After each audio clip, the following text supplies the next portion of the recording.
Hi guys, it's Dr. Pete from the High Performance Teams program, talking with you about the 3 warning signs of team failure. As you know, work plays a large and important role in our lives, and most of us spend about a third of our entire lives at work.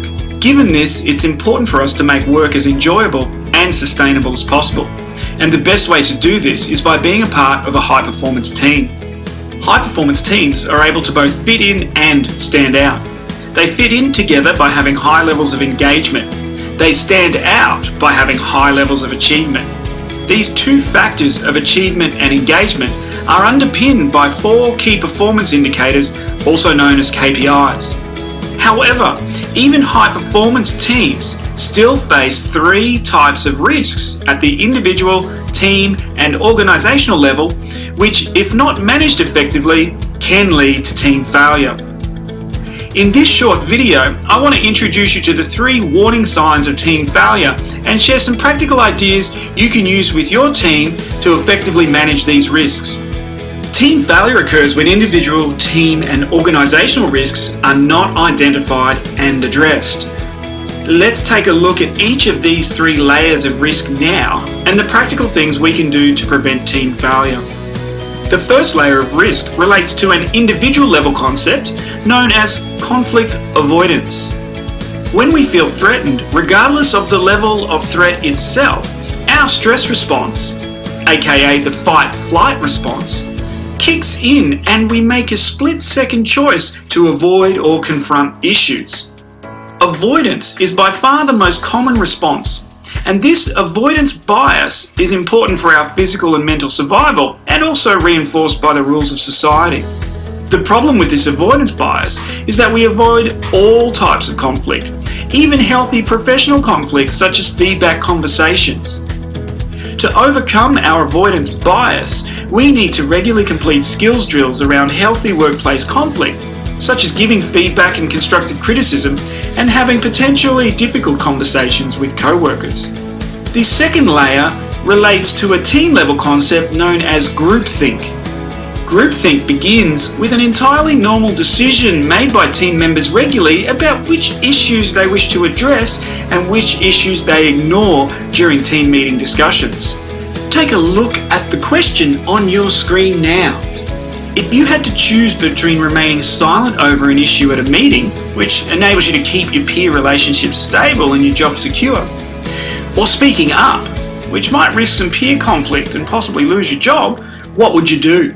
The answer, of course, for most people is, well, it would depend. It would depend on how serious the issue was. And let's face it, in a workplace, very few issues are black and white or extreme. And when emotional intensity increases in a meeting, we usually defer to the majority and keep with the status quo, thus protecting our jobs and our income to support our family. But, and there's always a but, a pattern of team dynamics develops where we're lowering our personal responsibility and increasing our avoidance of healthy conflict. And when important issues emerge, we minimize our need to speak up. We figure someone else will say it. And increase our faith in group consensus. Well, the group's combined view's got to be more valid than my own. And these are the seeds of groupthink. Groupthink is defined as a mode of thinking in groups where the desire to reach unanimous agreement overrides the motivation to adopt proper rational decision-making procedures. Groupthink occurs at work through a range of everyday situations. Consider the dilemma of finite resources that exceed demand. Not everyone can be provided the service at the same time or can have the same amount of the product. A decision must be made about how to prioritize. What about teams that work together in isolation? They may minimize risks. They might be in a big group with low morale, so they shut out all the complainers only to suddenly face an unexpected resignation. Or they might work in safety-critical workforces and minimize alarms that go off because they're often malfunctioning equipment rather than genuine problems. The last form of everyday risk is dominant personalities, where they might overtly or accidentally create pressure on the group. This is obvious where we have tyrants or angry or hostile leaders, but it's even more difficult when we love and trust our leaders and want to please them genuinely because they're great people. Of course, the solution to groupthink is what we call the DDA, or Designated Devil's Advocate, and that is to make sure at least one or more people in the group are engaging in critical analysis and actively questioning things, even if they've already agreed with where the discussion's going. The third and final level of team risk relates to organisational risks, and these begin when organisations inadvertently prioritise short-term problems ahead of longer-term strategy. Many teams and leaders are familiar with the expressions, the squeaky wheel gets the oil, and the 80-20 rule. This relates to where we accidentally engage in inconsistent treatment of staff, spending a lot of our time focusing on a minority of people, trying to keep them happy and address their problems. And over time, inadvertently ignore the majority who are performing at average or above average levels.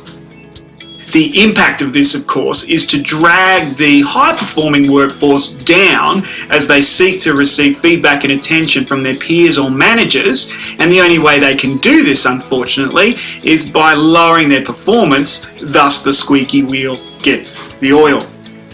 We describe this as a difference between a happy and a healthy workforce. If relationships drive performance, trying to keep people happy in the hope they'll do their jobs, then we invariably create the status quo, which over time creates organisational failure. But if a performance culture exists and relationships are built as a result of this, then productivity prevails, leading to continuous improvement. This process begins with leaders making a choice about clarity prioritised ahead of happiness.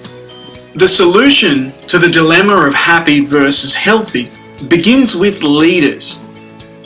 We remind leaders that their job is primarily to make people clear about their role and objectives at work, not necessarily to make them happy about their role and objectives.